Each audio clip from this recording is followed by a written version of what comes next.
તો આ તરફ પોરબંદરના રાણાવાવમાં સર્જાઈ ઘોડાપૂરની સ્થિતિ। ઉપરવાસમાં ભારે વરસાદ થતા રાણાવાવની હાલત કફોડી બની છે। ભારે વરસાદ થતા ઘરો, દુકાનો સહિત રસ્તામાં પણ પાણી ભરાઈ ગયા છે। દરબારગઢ, આશાપુરા ચોક, આદિત્યાણા સહિતના વિસ્તારોમાં ભરાયા પાણી, લોકોને પારાવાર મુશ્કેલી।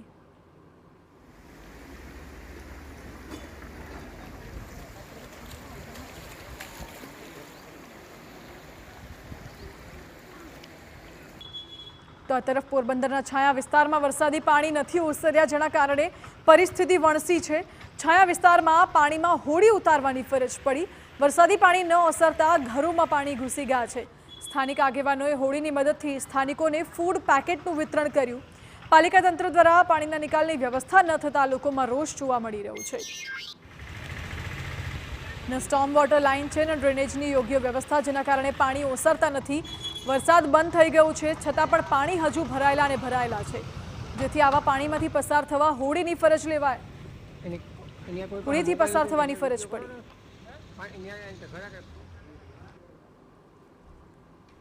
તો હવે આ દ્રશ્યો પણ જુઓ, જ્યાં ધોધમાર વરસાદથી અનેક ગામમાં પાણી ભરાઈ ગયા છે। ઘેડના કડચ ગામે ભારે વરસાદ થતા બેટમાં ફેરવાઈ ગયું કડચ ગામ। કડચ ગામના ઘરો પાણીમાં ડૂબી ગયા છે। મંદિરો, દુકાનો, ખેતરો બધું જ પાણીમાં ગરકાવ થઈ ગયું છે। અવિરત પડી રહેલા વરસાદે કડચ ગામની હાલત બગાડી દીધી છે।